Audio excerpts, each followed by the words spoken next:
अस्सलाम वालेकुम एवरीवन, क्या हाल है आप सबके। होप आप सब ठीक होंगे। मैं क्योंकि जहाँ पे ट्रैवल कर रहा हूँ कोरिया में मुझे 6-7 महीने हो चुके हैं।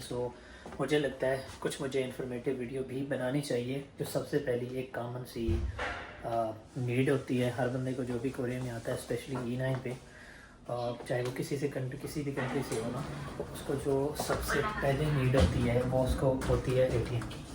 और जब मैं शुरू में आया था तो मेरे लिए काफ़ी प्रॉब्लमेटिक हो गया था। स्टार्टिंग में 1-2 बार मेरा पासवर्ड भी रॉन्ग इनपुट हुआ था बिकॉज ऑफ समझ नहीं होती आपको। हम पाकिस्तान के जो ATM होते हैं उनके आदि होते हैं, कोरिया के नहीं होते।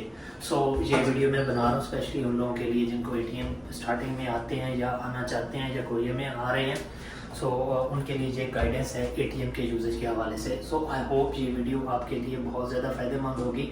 मैं हर उस बंदे के लिए रिकमेंड करूँगा जो कोरिया में आना चाहता है, जो कोरिया में आ रहा है, जो कोरिया में आने का ख्वाब रखता है। तो ये वीडियो हर उस बंदे के लिए 100% रिकमेंडेड है।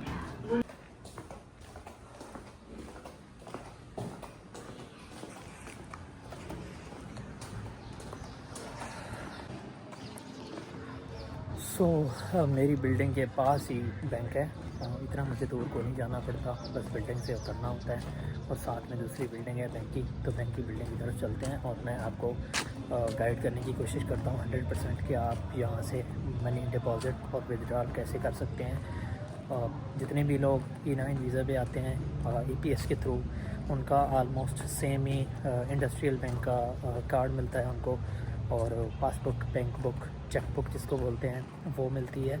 जो तकरीबन सेम ही प्रोसीजर है हर बंदे के लिए। कोई ज़रूरी नहीं है कि किसी बंदे का अलग होगा, और तकरीबन जितने भी बैंक हैं वो तकरीबन सेम ही प्रोसीजर है।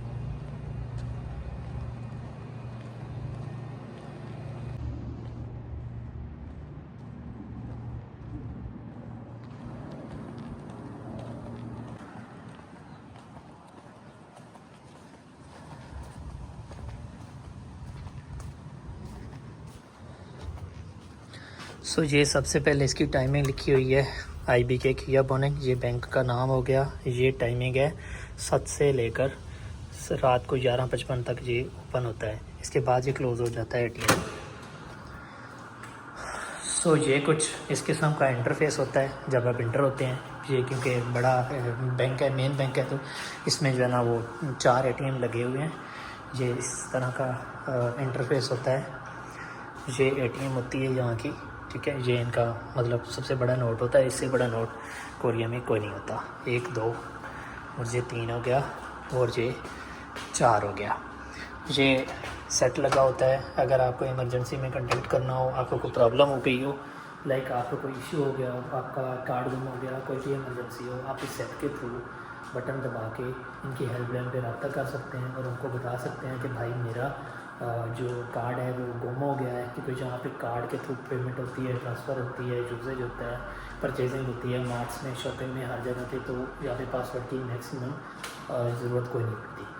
तो दैट इज़ वाई जो है ना आपको फिल फॉर, अगर आप कार्ड अपना गुम कर लें, आपसे गुम हो जाए, कोई भी इशू हो जाए, फिल फॉर आपने बैंक पे रब्ता करना है। अगर आपके पास फ़ोन नंबर नहीं है, आपको बैंक की डिटेल्स और हेल्पलाइंस का नहीं पता, तो आप फ़ौरन ATM में आके यहाँ से कॉल कर सकते हैं और बैंक वालों को बता सकते हैं कि भाई मेरा इस तरह से कार्ड गुम हो गया है, जिसको आप टेम्परेरी ब्लॉक कर दो। तो जब ब्लॉक हो जाएगा फिर आपकी टेंशन ख़त्म हो जाएगी। फिर आपको मिलता है या नहीं मिलता वो एक अनदर टॉपिक है। अगर आपको मिल जाता है आप दोबारा हमसे रब्ता करके या बैंक में जाके उसको दोबारा रीएक्टिवेट करवा सकते हैं।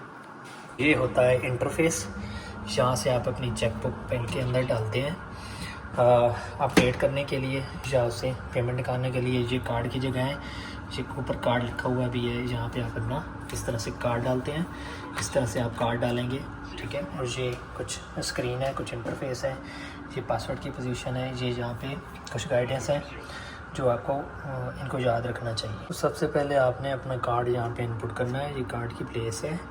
ये कार्ड आपने, ये निशान लगा हुआ है, इस साइड से डालना है, दूसरी साइड से नहीं डालना।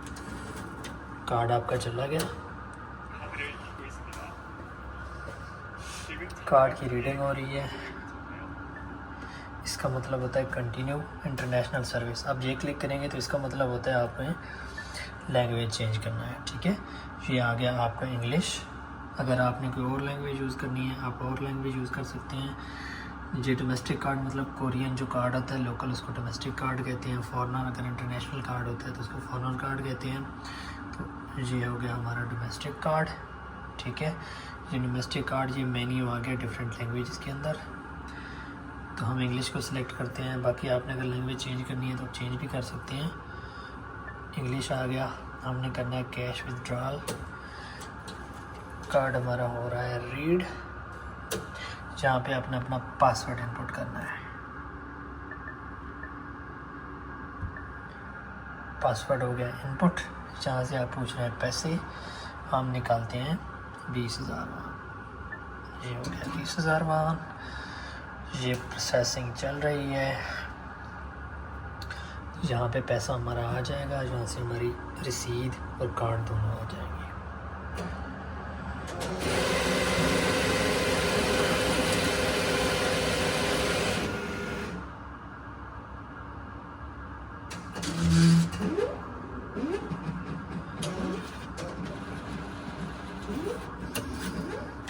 हमारी रसीद, हमारा कार्ड और ये हमारे पैसे आ चुके हैं। ये आ गए हमारे पैसे। अब हम प्रोसीजर चेक करते हैं कि हमने पैसे इसमें डिपॉज़िट कैसे करने हैं। सो जो एटीएम है वो अपनी दोबारा नॉर्मल जो जनरल पोजीशन होती है उसके अंदर सेटिंग के अंदर आ चुकी है। सो हम चेक करते हैं कि हम पैसे इसमें आप डिपॉज़िट कैसे कर सकते हैं। कार्ड आपने डाल दिया मशीन के अंदर, कार्ड हो रहा है रीड, कादर अली को समेदा। इसका मतलब होता है खेरियो खेसो कंटिन्यू करना है, इसका मतलब होता है खेरियो चूसो, इसका मतलब होता है कैंसिल, आपने कंटिन्यू करना है। कंटिन्यू हो गया, जहाँ पे आपने लैंग्वेज इंटरनेशनल कर दी। ये आपका आ गया डोमेस्टिक कार्ड कोरियन कार्ड, ये आ गया आपका डोमेस्टिक कार्ड मेन्यू इंग्लिश में, ठीक है। यहाँ से आपने करना है डिपॉज़िट। डिपॉज़िट हमने दबा दिया। सो रीडिंग चल रही है, तो हम एक नोट डिपॉज़िट करते हैं। जितने भी आपने डिपॉज़िट करने हैं आपने उनको इसके अंदर रख देना है।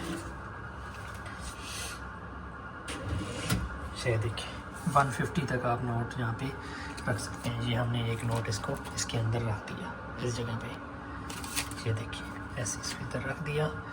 रखने के बाद इधर आपने कंफर्म कर दिया।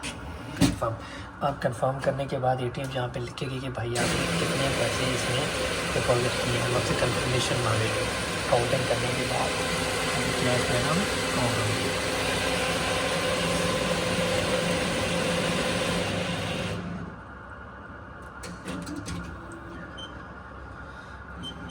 ये देखिए उसने पूछा है कि आपने जो अमाउंट है, अमाउंट अगर करेक्ट है तो कंफर्म करें, अगर अमाउंट इनकरेक्ट है तो आप कैंसिल करें।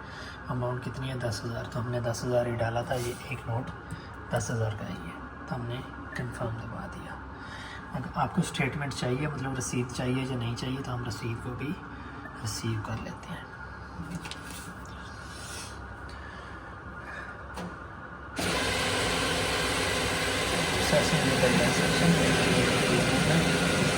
कार्ड में से हमारा कार्ड, हमारी रसीद आ गई, हमारा कार्ड आ गया। रसीद पे लिखा होता है कि भाई आपका इतना पैसा जमा हो गया और इतना पैसा जमा नहीं हुआ। सो ये थी डिटेल जो मैंने आपको तसल्ली के साथ आराम से 2 बार चेक करके आपको दिखा दी है कि आपने इसमें कैसे पैसे डालने होते हैं, कैसे पैसे निकालने होते हैं।